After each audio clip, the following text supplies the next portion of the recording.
Hello everybody, my name is Dratnos, and today we have a gearing guide for mostly alts. There's going to be some stuff in here for returning players or new players as well. That's largely going to be towards the end of the video. You can use the chapters at the bottom to see the different sections here. But the idea is there's actually a lot of stuff in War Within that you can use to get a character from fresh max level to reasonably good gear in a fairly short amount of time.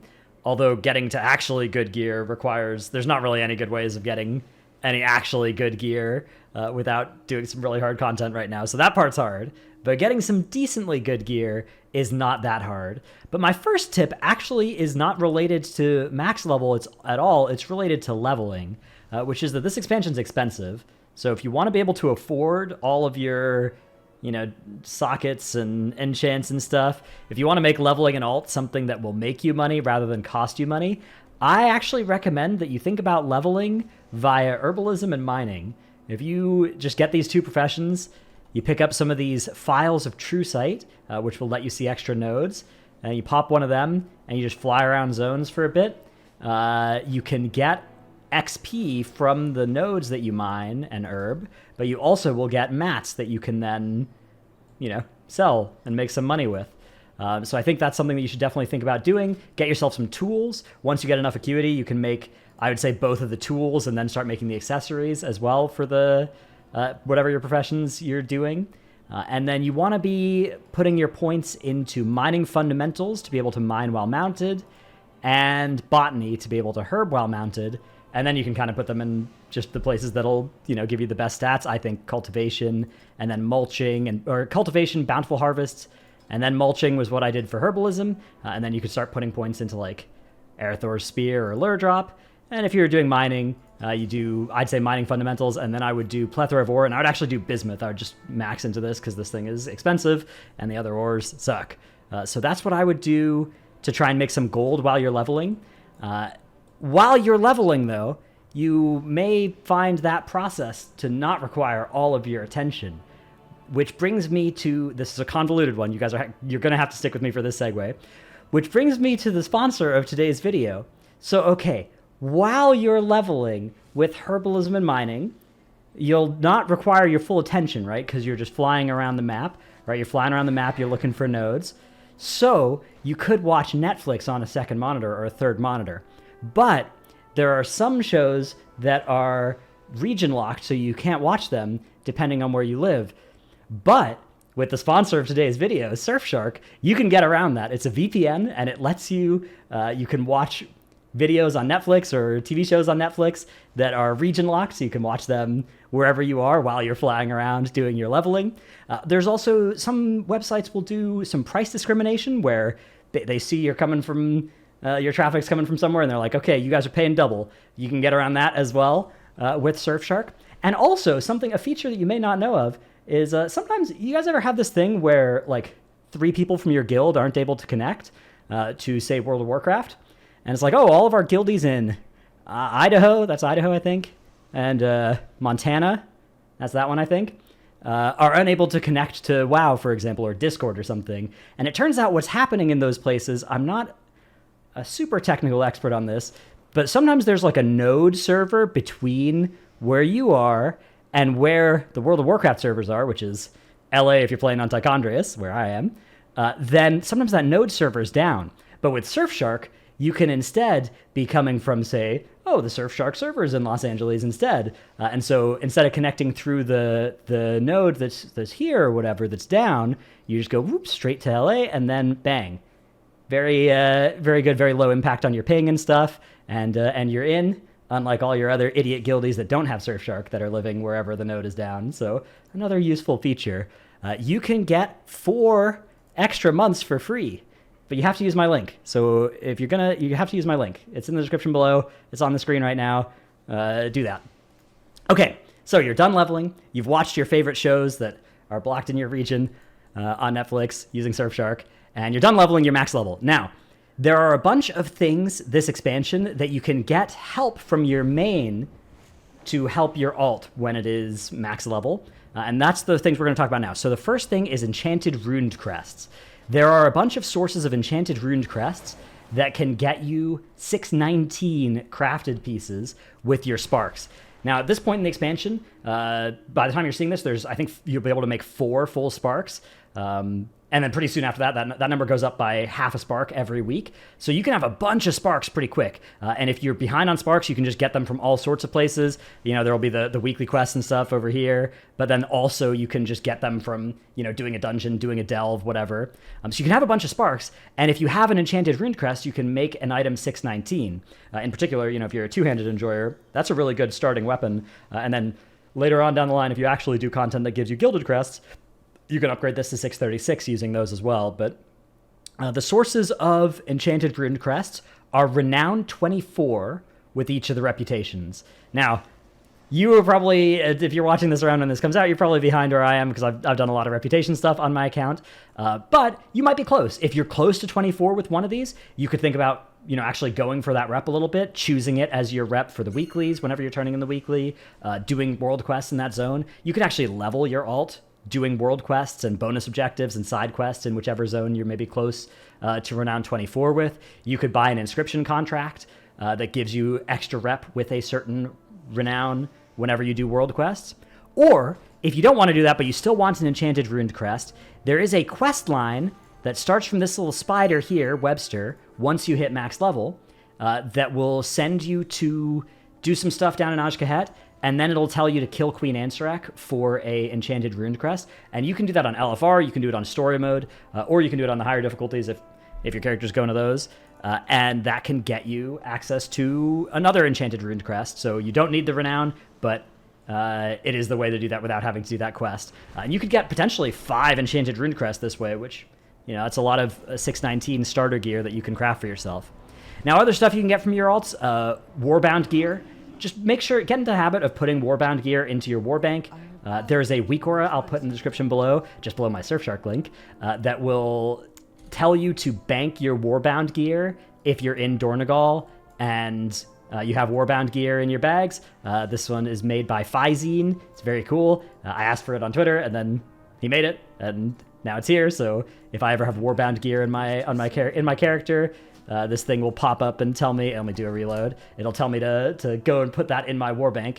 And so what you can do if you have, multiple characters that you're playing already, even just one character that you're playing as a main, you're going to accumulate some Warbound gear. And you can then put that into your Warbound bank, and let's see if it pops up. Maybe it won't. I don't know. It takes sometimes a little while for it to refresh. Okay, yeah, there you go. See, bank your woos. And then I guess it's only when I have it only do it when I'm actually in the city of Dornegal. But yeah, it reminds you, and then you go and you put it in your war bank. Yeah, and so you can get some potentially, you can get veteran track, even champion track Warbound gear if you're doing heroic raid.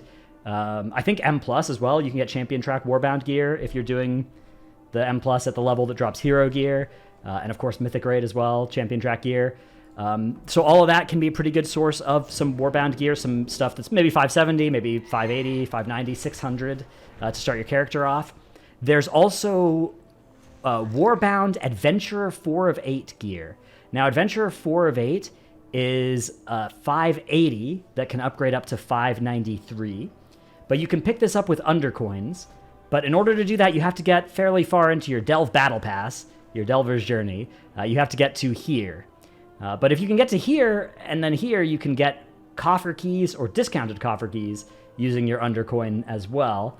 And then you can buy your alt a bunch of keys and go and do some delves that way. So that, depending on how far you are into your Delver's Journey, your Delve Battle Pass, this stuff can be really nice for gearing your alts. And again, it's something your main can do. If you're thinking of starting an alt soon, maybe just make sure you're doing some delves and start filling out your Delve Battle Pass. Or start going for some reputation, right? These are some sort of useful stuff that you can do on your mains to prep for an alt to be faster. Now, another thing as well is the Harbinger of the Blank. So Harbinger of the Weathered, Harbinger of the Carved, Harbinger of the Ruined, and then eventually Harbinger of the Gilded. These achievements give you an account-wide or Warbound-wide discount to the amount of crests that you have to use, right? So once you're done needing carved crests on your main will just not have to spend any carved crests on any gear, right? Like if this character was my main, I already had a better helmet than this, I had it better in every slot than this would cost me 0 carved crest. But my alts will get a discount as well, which they'll get a discount of 10 instead of 15 per upgrade level on... You can get this on your carved crest. You can get this on your runed crest by getting Harbinger of the Runed on your main. Now, in order to do this, you need to get to 619 in every slot on your main. But if your main is just kind of sitting there with, like, you've got some 613 socketed bracers or something that are, or 610 socketed bracers that are PvP bracers or something, or 606 champion track gear in one slot, maybe go and look at your main and see if you're close to getting Harbinger of the Carved, Harbinger of the Runed, and then do that before you start playing your alt, or before you send any upgrades on your alt, and that way your crests will go farther on your alt than they otherwise would have. So that can be another thing that helps out from your main to your alt. Of course, you may be nowhere near being able to get any of those, but it's at least something to check to see if you are close to that. Okay, other stuff. This is another reputation-based thing. So you may not have this depending on the rep of your main, but if you were doing any rep stuff, you can get these veteran track pieces from fairly early in the renowns, like around renown 10, and champion track for renown, somewhere between 15 and 20 with a lot of these reps. You can get basically one piece of veteran track and one piece of champion track from each of the 3 non-severed threads reps. And the severed threads is a little different. It just gets you up to a champion track trinket, which is not an especially good trinket. It's this pheromone secretor, which it's kind of annoying. It drops these pheromones that don't last very long that you got to pick up if you actually want to get the primary stat from it. And you have to buy these fragrances. So if you do want to use this thing, just look on Wowhead to find where to buy the fragrances that are associated with your stats that you like. And yeah, that can be, again, if you've got some renown already, then you can kit yourself out with 7 pieces, 4 champion track and 3 veteran track. A pretty good starting kit that you can get if you have resonance crystals. The resonance crystals, I've moved them all to this character, so I have a lot from just doing leveling a lot of characters and doing a lot of random side content. You probably won't have this many, but you can easily just transfer. One thing I like doing is I just transferred all my Kedge and resonance crystals to my alt so I could see how much I have. So I would just go to that, currency, and I would just transfer the maximum amount off of all my other characters, and that way it's just kind of all consolidated into one character. And then you could, if you need it on another character, you can just transfer it back over, no cost. Just don't do that with Honor, because Honor, you do lose 20% every time you transfer it, so don't do it with that currency. Okay, there's also, so now there are a few things that, these were basically gearing tips that we had during the first few weeks of the expansion that are less good than the ones we already talked about, but these can be done by new players as well. So haters will say I should have put this at the front of my video. I'm putting it at the end of my video because I can do whatever I want. It's my video. But there are still, you can use Enchanted Weathered Crests and make a bunch of 590 gear crafted. Now, this isn't the cheapest thing, but it's not the most expensive either. If you have a little bit of extra gold, and I wanted, say, cloth shoulders to be 590, I just look here, and it's not the Spark one that I want. It's the Pioneer's Perfected Mantle, and then you just put in an Enchanted Weathered Harbinger Crest. And, this is not a lot of mats that it takes to make this. You can still choose your own stats. You could put an embellishment on it. This is something you can do to craft a 590 piece of gear, which is a lot better than the gear you're going to have when you just hit max level. So, in particular, if you have a returning friend to the game that is wanting some starter gear, this is what we all did during the first few weeks of the expansion. If you can't quite actually do the, say, delve content yet, if you find your character's just too weak to do delves that give any reasonable gear, getting a bunch of these free 590s is good. And one of the best ways to get Enchanted Weathered Crests is one of the 4 zones every day is just going to have orbs floating in it, and if you fly through those, you'll get some Enchanted Weathered Crests. So if you do that for an hour, you'll have hundreds of Enchanted Weathered Crests, and you can just slot a full character out in 590. Of course, if you can do delves, if you can do tier 8 delves, spamming that will get you champion track gear, and actually you'll get some runed crests as well. If you're lucky enough to find some delvers bounties, you'll get some those maps will let you get hero track gear and actually a couple of gilded crests too. Not a lot, not enough to really rely on to use to upgrade anything, but a few bonus ones. And then also, your character will start being kitted out in some champion track and hero track gear from content that's easily soloable. And again, remember that, not easily soloable. That might be easily soloable depending on your class, spec, skill level, and if you've got some good relics for Bran and you kit Bran out in a way that's good for your class and spec, which I'm not an expert on that. I've been playing it as a healer on my DPS characters and just putting, some random relics in, Porcelain Arrowhead for more damage. That kind of stuff, but your mileage may vary. I'm not claiming to know the best brand loadout. This is what I've been doing on my Fire Mage. I don't know if this is good though. Healer has definitely been very good on my non-tank characters. On my tank characters, Damage Dealer has been what I've gone with. And again, remember that you can buy coffer keys if you're far enough in your Delve Battle Pass, so you don't need to just go and farm them on your alts. You can buy them instead, if you're far enough in your Delve Battle Pass, of course. The other thing as well that we talked about at the start of the expansion that I think I'd be remiss to not mention right now is PvP stuff. If you're somebody who doesn't mind PvP, you can buy a bunch of gear just from the auction house that goes up to like 613, I think, in PvP already. So you could just gear up in PvP. You could pop on War Mode. You can take the quests here. This Sparks of War quest just requires you to basically do anything in one of the zones with War Mode on. And you'll get a bunch of bloody tokens from this, as well as a little bit of conquest. And there are extra world quests you'll see that only pop up if you're in war mode as well. And a lot of times these will have decently good items that, again, go up to a pretty high level as well in PvP combat. And what you can do with this is you can turn honor that you get from this into bloody token, or vicious bloodstones, which sell for a decent amount of gold. Or you can you can buy vicious bloodstones with gold and then use your honor to buy PvP sockets instead to put them in your stuff. And you can also buy with the bloody tokens, which again, remember, you get 1,000 from just doing the Sparks of War quest, and you get a bunch from just doing content in War Mode on. So if you don't mind having War Mode on, you don't even have to PvP. You just have to kind of be okay playing with War Mode on, but you can usually be pretty peaceful with War Mode on, as long as you don't go to the PvP World Quest area. And even then, sometimes people are just PvEing the mobs there. You can buy a bunch of veteran track gear that's veteran 4 out of 8, so 593 with bloody tokens. And this is particularly good if you actually want to PvP at all, because they go up to 636 in PvP combat, which is very high. It's only slightly low. Conquest is 639 in that spot. Now, speaking of Conquest, you can also buy yourself some Conquest gear. Now, the Conquest gear that you buy, first of all, you need to earn the Conquest, which does take a while. But if you don't mind, you can get some from War Mode activities, or if you just like PvPing, but you also like PvEing, you can get Conquest gear, you can buy it, and it will be 597, but it'll be Champion 1 out of 8, so you could upgrade it to 619 using Crests. Or you can use the Forged Gladiator's Heraldry, which I think in most cases is going to be better for most uses, unless you actually are really trying to min-max, and upgrade something all the way up to 619 and put a socket in it, for instance, and then it's maybe a longer-term piece, like some bracers or something. Other than that, though, using your Conquest to buy these Forged Gladiators Heraldry, the first time you win an Epic BG or win a few arenas, you're going to get 9 of these Heraldries for free as well. You'll just get a quest to turn in to get 9 Heraldries. You can use these Heraldries to craft gear, and if that's 5-starred, it will be... Let me turn off War Mode so I don't accidentally have that on later.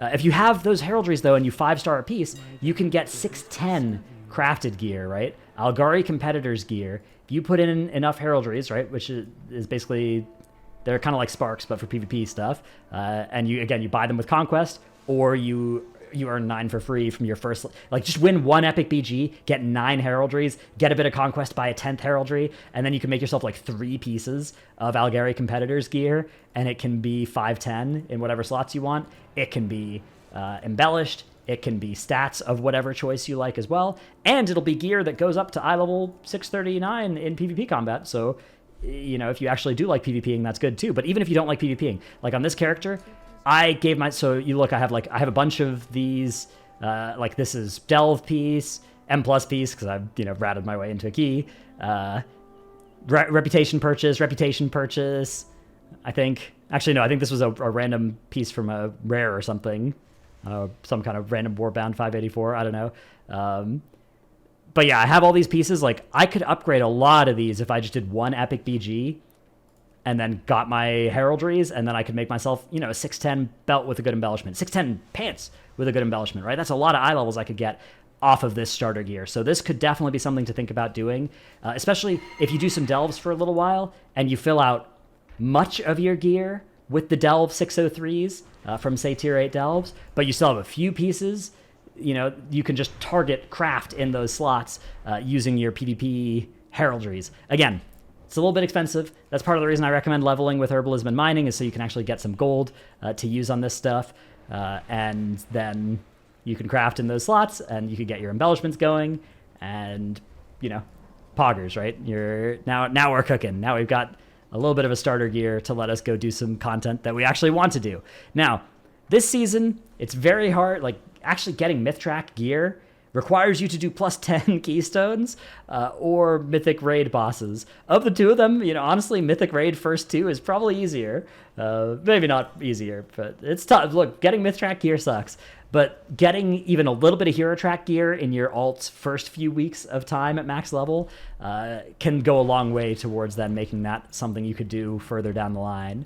I don't know, it's a bit of a weird season for me. I feel like the process of getting decently good eye level 600-ish gear is in a really good place right now, but it is a very daunting prospect to actually get the high hero track gear and then the myth track gear at all. One final piece of min-max advice, if you're really trying to min-max your character, is try to avoid spending runed crests on gear that is below 613 if you think you're going to get access to 613 plus hero track gear, say from doing M+, right? Doing +9s, +10s, or from doing like your Delve Great Vault slots as well.